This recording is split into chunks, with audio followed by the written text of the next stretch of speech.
নমস্কার, কেমন আছেন সবাই? মিস্টার মিসেস দত্ত খুঁটিনাটি ব্লগে আপনাদের অনেক অনেক স্বাগত। আজকে নববর্ষ, সবাইকে জানাই নববর্ষের দিনের প্রীতি, শুভেচ্ছা ও অনেক অনেক ভালোবাসা। আজকের দিনে আপনাদের সঙ্গে একটা ইউনিক দুর্দান্ত রেসিপি শেয়ার করার জন্য চলে এসেছি। সবার প্রথমেই একটা কাঁচা কলা নিয়ে নিয়েছি। কাঁচা কলার দিয়েই এই রেসিপিটা মোটামুটি 4-5 জনের মতো তরকারি বানানো হয়ে যেতে পারে।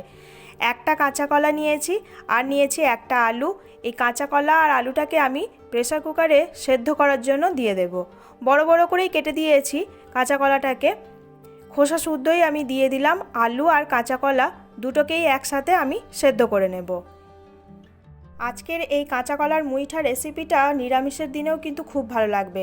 আজকে যেহেতু আমি এই কাঁচা কলা মুইঠা রেসিপির মধ্যে পেঁয়াজ দিয়েছি, পেঁয়াজ ছাড়াও কিন্তু রেসিপিটা খুব ভালো লাগবে। এখানে একটা মিক্সিং জারের মধ্যে কিছুটা পরিমাণ টমেটো আর কাজু বাদাম দিয়ে দিয়েছি। কাজু বাদাম দেওয়ার পর ভুলে গেছিলাম কিছুটা পরিমাণ পোস্ত। আমি 1 চামচ মতো পোস্ত দিয়েছি। সব কিছু ভালো করে একটা মিহি পেস্ট করে নিয়েছি। দুটো টমেটো, কিছুটা পরিমাণ কাজু বাদাম আর 1 চামচ মতো পোস্ত দিয়ে ভালো করে খুব সুন্দরভাবে একটা মিহি পেস্ট রেডি হয়ে গেল। মশলা কিন্তু মোটামুটি এখানে রেডিই হয়ে গেছে। আর এদিকে কাঁচা কলা, আলু সব কিছু ভালোভাবে সেদ্ধ হয়ে গেছে। একটা জায়গার মধ্যে আমি এটাকে তুলে নিচ্ছি।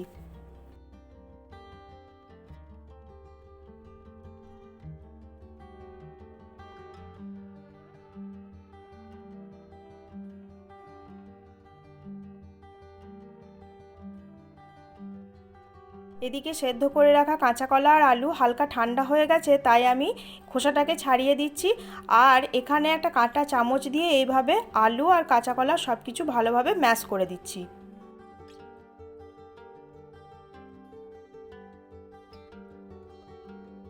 আর এখানে নিয়ে নিয়েছি কিছুটা পরিমাণ সয়াবিন।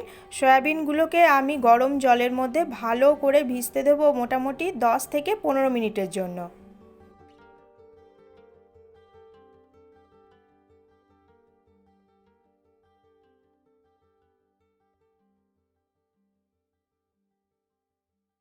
আলু আর কাঁচা কলাটাকে আমি ভালোভাবে ম্যাশ করে দিয়েছি। আর এদিকে সয়াবিনটাও খুব ভালোভাবে ভিজে গেছে। গরম জলের মধ্যে দিয়েছি তাই তাড়াতাড়ি ভালোভাবে ভিজে গেছে।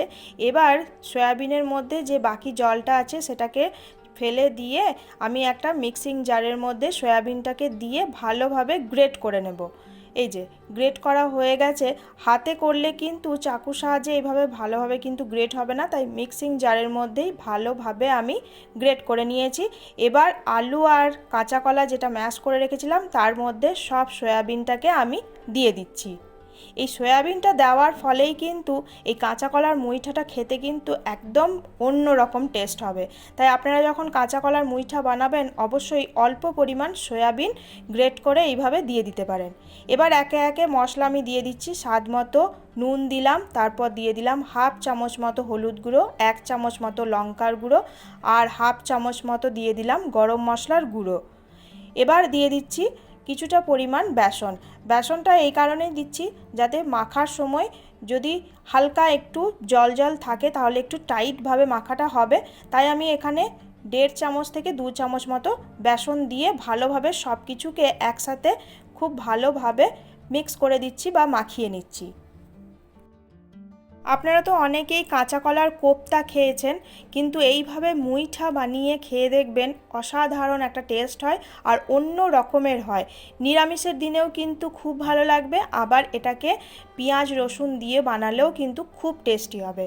সব কিছু একসাথে ভালোভাবে মাখানো হয়ে গেছে। আর এটাকে মুইঠা এই কারণেই বলছি, এই যে হাতের সাহায্যে এইভাবে মুঠো মুঠো করে আমি আকার দিচ্ছি, তার জন্যই আমি এই রেসিপিটার নাম মুইঠা দিয়েছি। তো সব কিছু ভালোভাবে মিক্স করা হয়ে গেছে আর এইভাবেই আমি ডিপ ফ্রাই করে নেব। কড়াইয়ের মধ্যে তেলও বসিয়ে দিয়েছি, তেলটা বেশ ভালোভাবে গরমও হয়ে গেছে। এবার এই কাঁচা কলার মুইঠাটাকে একে একে ছেড়ে দিয়ে ভালো করে লাল লাল করে ভেজে নেব।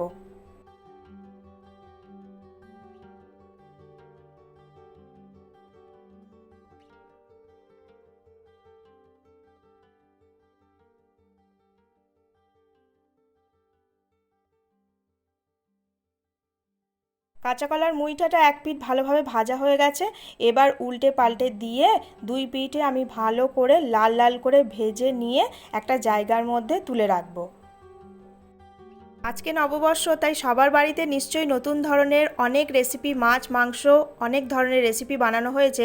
আজকের এই রেসিপিটা একটু নতুন ধরনের, আপনারা কি বলেন? যদি একটু নতুনত্ব লাগে তাহলে অবশ্যই আমার চ্যানেলটাকে সাবস্ক্রাইব করতে ভুলবেন না। আর রেসিপিটা দেখতে দেখতে যদি ভালো লাগে তাহলে অবশ্যই লাইক কমেন্ট শেয়ার করতেও ভুলবেন না। আর কেমন লাগছে আমার চ্যানেলের এই রেসিপিগুলো সেটাও কিন্তু কমেন্টে জানাবেন। দুটো পিঠই খুব সুন্দরভাবে ভাজা হয়ে গেছে, এবার একটা জায়গার মধ্যে তুলে নিচ্ছি। এই মুইঠাগুলো শুধু শুধু এইভাবে ভাজা খেতেও কিন্তু খুব ভালো লাগে। আমি একটা অলরেডি ভাজা ট্রাই করেছি, দুর্দান্ত লাগছিল, আর গ্রেভির সাথে তো অসাধারণ লাগে। এখানে অল্প পরিমাণ তেল আছে, তেলের মধ্যে এবার আমি দিয়ে দেব গোটা গরম মশলা। গোটা গরম মশলার মধ্যে আছে এলাচ, লবঙ্গ, দারচিনি আর একটা তেজপাতা। গরম মশলাটাকে ভালোভাবে তেলের সঙ্গে ভেজে নিয়েছি। এবার আমি দিয়ে দিচ্ছি চপ করে রাখা একটা বড় সাইজের পেঁয়াজ। পেঁয়াজটাকেও হালকা লাল করে আমি ভেজে নেব।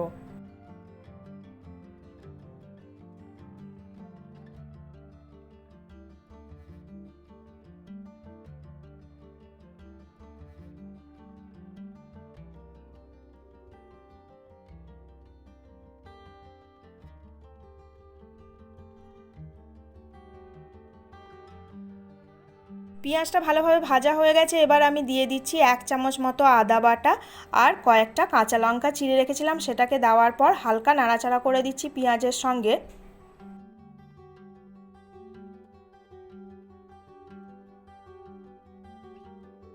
আদাটা দেওয়ার পর ভালোভাবে ভাজা হয়ে গেছে, এবার আমি দিয়ে দিচ্ছি কাজু বাদাম, টমেটো আর পোস্ত পেস্ট করে রেখেছিলাম, সেই পেস্ট মশলাটা অল্প পরিমাণ প্রথমে দিলাম। অল্প পরিমাণ দেওয়ার পর এবার ভালো করে কষিয়ে নিচ্ছি। অতটা পরিমাণ পেস্ট কিন্তু এই রেসিপিটার মধ্যে লাগবে না, তাই পেস্ট একটু রেখেই দিলাম। ওই পেস্ট মশলাটা কিন্তু অন্য তরকারিতেও কিন্তু ব্যবহার করা যাবে, যেহেতু মাছের ঝাল বা অন্য রকম রেসিপি যদি বানানো হয় সেই পেস্ট মশলাটা আমি তখন ব্যবহার করে নেব।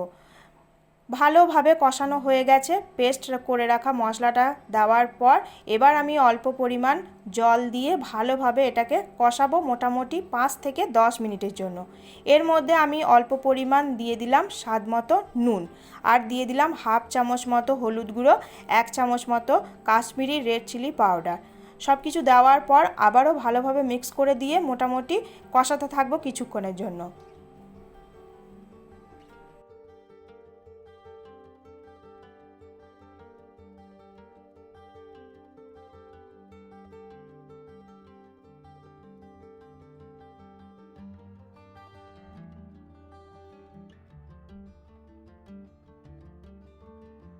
মশলাটাকে ভালোভাবে কষানো হয়ে গেছে, এবার আমি দিয়ে দিচ্ছি হাফ চামচ মতো গরম মশলার গুঁড়ো। মশলাটাকে কিন্তু প্রথমেই ভালোভাবে কষিয়ে নিতে হবে। মুইঠাগুলো দেওয়ার পর মোটামুটি 1-2 মিনিট নাড়াচাড়া করলেই কিন্তু রেসিপি একেবারে ডান। মুইঠা দেওয়ার পর বেশিক্ষণ এটাকে ফোটালে কিন্তু হবে না, তাহলে মুইঠাগুলো ভেঙে যাওয়ার সম্ভাবনা থাকে। তাই মশলাটাকে আগেই ভালোভাবে কষিয়ে নিয়েছি মোটামুটি 5-10 মিনিট মতো। এবার আমি দিয়ে দিলাম ভেজে রাখা মুইঠাগুলো দেওয়ার পর মোটামুটি 1 মিনিট মতো নাড়াচাড়া করলেই আজকের এই কাঁচা কলার মুইঠার রেসিপি একেবারে ডান। ভাত, রুটি, পরোটা সব কিছুর সাথে কিন্তু একেবারে জমজমাট রেসিপি। ওপর দিয়ে আমি ছড়িয়ে দিলাম ধনেপাতা ছড়িয়ে দেওয়ার পর হালকা মিক্স করে দিলেই এই রেসিপিটা একেবারে রেডি হয়ে গেল। আমি খুব সুন্দর করে গার্নিশ করে দেব। আপনাদের আজকের এই রেসিপিটা কেমন লাগলো অবশ্যই কমেন্টে জানাতে ভুলবেন না। যদি রেসিপিটা দেখতে দেখতে ভালো লেগে যায় তাহলে অবশ্যই লাইক কমেন্ট শেয়ার সাবস্ক্রাইব করতে ভুলবেন না। সবাই খুব ভালো থাকবেন। আজকের দিনে সবাইকে অনেক অনেক ভালোবাসা, শ্রদ্ধা, প্রণাম আমার তরফ থেকে। আবারও বলছি সবাই খুব ভালো থাকবেন। আগামী দিনে আপনাদের সঙ্গে আরও নিত্য নতুন রেসিপি নিয়ে চলে আসবো শেয়ার করার জন্য। ততক্ষণের জন্য টাটা।